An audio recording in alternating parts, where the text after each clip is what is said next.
శ్రీమాత్రే నమః. అందరికీ శుభోదయం అండి. చాలా ఆలస్యంగా ఈరోజు పనులన్నీ ఏంటో అలా లేట్ అయిపోయాయి. మిమ్మల్ని అందరినీ ఒకసారి పలకరిద్దామని.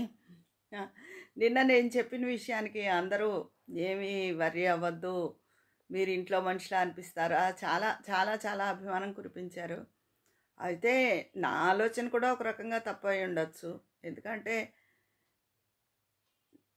టాపిక్ అన్నది కొన్ని జనరల్ టాపిక్స్ ఉంటాయి, అవి అందరూ చెప్తూ ఉంటారు.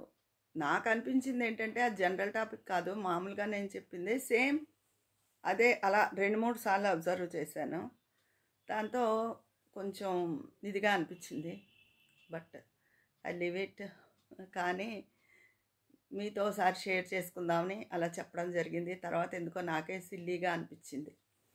ఎవరో అన్నారు, మీరు అన్నీ పాజిటివ్గా ఉండాలి, పాజిటివ్గా ఆలోచించాలి అని చెప్తారు కదా, ఎందుకు వరీ అవుతున్నారు అని. నిజమే, పాజిటివ్గానే ఆలోచించాలి, పాజిటివ్గానే ఉండాలి. అది ఎందుకంటే మన ఓన్ అన్నది ఎప్పుడు మనకి, మన ఒరిజినాలిటీ మనలోనే ఉంటుంది. అది ఎవరు తీసేయలేరు కదా. అదండి విషయం. కానీ నిన్న అందరూ చాలా సపోర్టివ్గా మాట్లాడారు. Thank you so much. ఇంకేంటండి, ఏం చేస్తున్నారు? ఈరోజు వంటలు పనుల్లో బిజీగా ఉన్నారా? సండే కదా. ఈరోజు మధ్యాహ్నం అయితే నేను అంతా దులుపుళ్ళ పని పెట్టుకున్నానండి. ఇంకా పండగ వచ్చేస్తోంది కదా, అందుకని మధ్యాహ్నం అంతా హడావిడి. ఇప్పుడు జస్ట్ ఇప్పుడే వంట అయింది, అప్లోడ్ చేస్తాను. మీరు నాన్ వెజ్ తినేవాళ్ళు నాన్ వెజ్ వంటల్లో బిజీగా, వెజిటేరియన్ వంటల్లో, అలా ఎవరి పనుల్లో వాళ్ళు బిజీగా ఉండుంటారు. ఇంకేంటండి సంగతులు?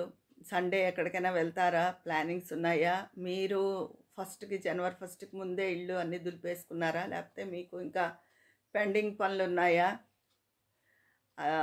మీ సంగతులు కూడా చెప్పండి. తర్వాత నిన్న ఆవకాయకి చాలామంది టెంప్ట్ అయ్యారు. అదే మీరు నా దగ్గరగా ఉంటే మీ అందరికీ కూడా తలో కొంచెం అంతంతైనా మీకు తప్పకుండా ఇచ్చి తీరుదును, మీ అందరికీ కూడా. అది మామిడికాయలు వస్తున్నాయండి. కాయ చాలా పుల్లగా ఉంది.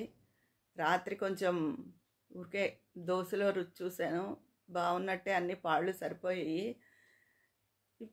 ఇప్పుడు అన్నంలో కలుపుకు చూడాలి, ఉప్పు తక్కువ ఎక్కువలు ఉన్నాయా ఏంటి అని. అంటే ఒకరోజు ఏ పచ్చడైనా ముందు కలిపిన రోజు మనకి సరిపోయినట్టు అనిపిస్తుంది, మన్నాడికి కొంచెం తగ్గుతుంది.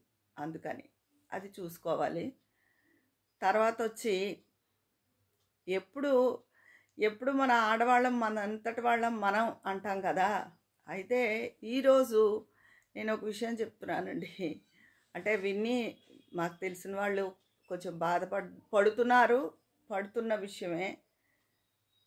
వాళ్ళు పెద్దవాళ్ళే, చిన్నవాళ్ళు ఏమీ కాదు. పెద్దవాళ్ళు అంటే పెద్దవాళ్ళు కాదు, చిన్నవాళ్ళు కాదు, 35 ఆ ఏజ్ వాళ్ళు. ఇదివరకు ఇలాగే ఒకళ్ళు 35 ఏజ్ వాళ్ళు నన్ను అడిగారు కూడా సమస్య. పిల్లలు కూడా ఉన్నారు, 2 పిల్లలు. ఒక అబ్బాయి కాదు, 2 అబ్బాయిలే, కవల పిల్లలు. అయితే వాళ్ళిద్దరికీ కుదరడం లేదు, మాట కుదరడం లేదు, అస్సలు కుదరట్లేదుట. ఏమన్నా అంటే అస్సలు ఏంటి, ఎందుకు కుదరట్లేదంటే వాళ్ళు కారణం చెప్పట్లేదు. అస్సలు కుదరట్లేదండి, ఏదైతే అని చెప్తున్నారు మా వారితో. అసలు ఏ విషయంలోనూ కుదరడం లేదండి. కానీ ఇప్పుడు ఏం చేస్తాం ఇలా అన్నారు.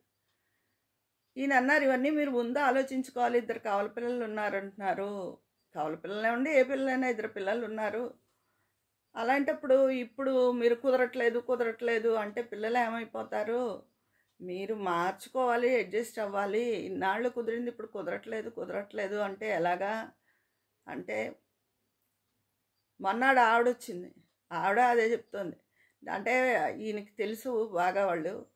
ఆయన చెప్పారు కదండి మాకు కుదరట్లేదు, ఆయన చెప్పారుగా మాకు కుదరట్లేదు, ఇదే మాట మాట్లాడుతున్నారు. ఈయన చెప్పి నేనేం కల్పించుకోలేదులేండి. నాకు అసలు ఆ కాన్వర్సేషనే కొంచెం చిరాగ్గా ఉంది. చిన్నపిల్లలు, పెళ్ళైన కొత్తగా ఉన్నవాళ్ళు, ఇంకోళ్ళు అయితే మనం ఏదైనా నచ్చ చెప్పడానికి ప్రయత్నించవచ్చు. ఆల్రెడీ 35 ఏళ్ళు దాటి 40 ఏళ్ళకి దగ్గరకి వస్తున్న వాళ్ళకి మనం ఏం చెప్తాం? ఏదో చిన్నపిల్లల్లా వాళ్ళకి ఎవడు నచ్చ చెప్తాడు? ఎవరో ఒకరు తగ్గడం, సర్దుకుపోవడం అన్నది కుటుంబంలో ఉండాలి. కుటుంబం అనే కాదు, అసలు ఎక్కడైనా మన జీవితం అంటేనే సర్దుకుపోతేనే మన రోజులు వెళ్తాయి. అది ఎవరితో అయినా సరే. నేను సర్దుకోను, నేను ఇంతే, నా వ్యక్తిత్వం ఇంతే అని ఏదో డైలాగులు సినిమాల్లో లాగా చెప్తే అవదండి. జీవితంలో ఎంత ఫ్లెక్సిబిలిటీ ఉంటే అంత మనమే సుఖపడతాం. అంతేగాని సర్దుకోము అంటే రోజులు వెళ్ళవు, అవి చాలా కష్టంగా వెళ్తాయి. అలాగా ఆ వయసు వాళ్ళకి ఏం చెప్తా నాకు వినపడుతోంది కానీ టాపిక్. తర్వాత మా వారిని అడిగితే ఏదో పిచ్చిగోలా అని ఆయన చెప్పలే, ఆయన ఏదో బిజీలో ఉన్నారు. కానీ నాకు అర్థమైన మటుకు వాళ్ళిద్దరూ మాకు కుదరట్లేదు.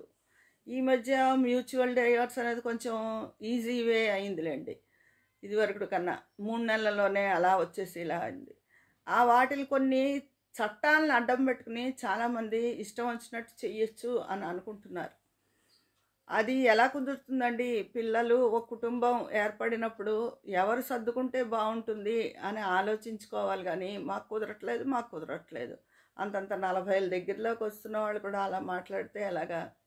అందుకని నాకేం నచ్చలేదు. ఇదివరకు ఒకళ్ళకి నేను నచ్చచెప్పాను, వాళ్ళు చిన్నవాళ్ళు, ఇంకా పిల్లలు లేరు, పెళ్ళై ఏడాదే అయింది. అందుకు వాళ్ళకి నచ్చ చెప్పడం జరిగింది. కానీ వాళ్ళ తర్వాత ఇంకో లాయర్ దగ్గరికి వెళ్ళారట, లేడీ లాయర్ దగ్గరికి. ఆవిడ ఎవరైనా నచ్చే చెప్తారు కదా, ఇంకా మరీ డబ్బు మనుషులు అయితే ప్రోత్సహించి ఏమైనా చెయ్యొచ్చు. ఇంకా ఆ విషయం మరి మాకు తెలియదు, కానీ ఇంకోళ్ళ దగ్గరికి వెళ్ళినట్టు తెలిసింది. ఆ లేడీ దగ్గరికి, అడ్వకేట్ దగ్గరికి. మరి ఇంకేమైందో మాకు అనవసరం. వాళ్ళు అప్పుడు చిన్నపిల్లలు కాబట్టి నేను నచ్చచెప్పడానికి ప్రయత్నించాను. ఇంత 40 ఏళ్ళు వస్తున్న వాళ్ళకి ఎవరు నచ్చ చెప్తారు? కానీ ప్రతి వాళ్ళు నండి సర్దుకుపోవడం నేర్చుకోవాలండి. ఇంకా భరించలేని కష్టాలంటూ ఉంటాయి కొన్ని, వాటికి ఎవరు ఏమీ చేయలేరు. కానీ మాట కుదరలేదని మాట కుదరకపోతే మాట్లాడడం, మౌనంగా ఉండడమే ఉత్తమం. ఎక్కువ కావాల్సినవి చేసి పెట్టడం, అలాగే భర్త కావాల్సిన డబ్బు ఇంట్లో ఇవ్వడం, నోరు మూసుకోవడం. అంటే జీవితం, పిల్లలు వన్స్ ఆఫ్ ఆల్ పిల్లలు పుట్టేసిన తర్వాత మన జీవితం మనది కాదు, పిల్లలది. అవన్నీ పిల్లలు పుట్టని క్రితం ఆలోచించుకోవాలి. అంతేగాని సింగిల్ పేరెంట్లా ఉంటాము, ఇవన్నీ కబులు చెప్పేసి పిల్లల జీవితాన్ని స్పాయిల్ చేసే ఇది ఎవరికీ లేదు, ఏ పేరెంట్కి లేదు, నా ఉద్దేశ ప్రకారం. నాకు అలా అనిపించింది. మీ అభిప్రాయం కూడా చెప్పండి ఏంటో. కుదరట్లేదు అంటే ఇంట్లో మాత్రం మనకు మహా కుదిరిపోతుంది ఏంటండి? ఎవరితోనైనా మనకి నచ్చని ఉంటాయి. ఎంత బాగా కనిపించినా, ఎంత చక్కగా నవ్వుతూ ఉన్నా, ప్రతి మనిషికి మనలో నచ్చంది అవతల వాళ్ళకు ఉంటుంది, అవతల వాళ్ళలో నచ్చంది మనకు ఉంటుంది. మనం మనదంతా కరెక్ట్ అనుకుంటాం, కానీ వాళ్ళకి మనలో ఏదో నచ్చపోవచ్చు. అలాగే వాళ్ళది కరెక్ట్ అనుకుంటారు, వాళ్ళలో మనకి నచ్చడం మనకే ఉంటాయి. కానీ ఏదో మొత్తం మీద జీవితాన్ని అలా కొనసాగించడమే మన పని. అంతే. ఇదండి నా ఉద్దేశం. ఈ విషయం మీద మీ అభిప్రాయాల్ని కామెంట్ రూపంలో తెలియజేయండి. అక్కడ మళ్ళీ మాట్లాడుకుందాం. మరి ఉంటాను. మీ స్నేహితురాలు విజయ పన్నాల.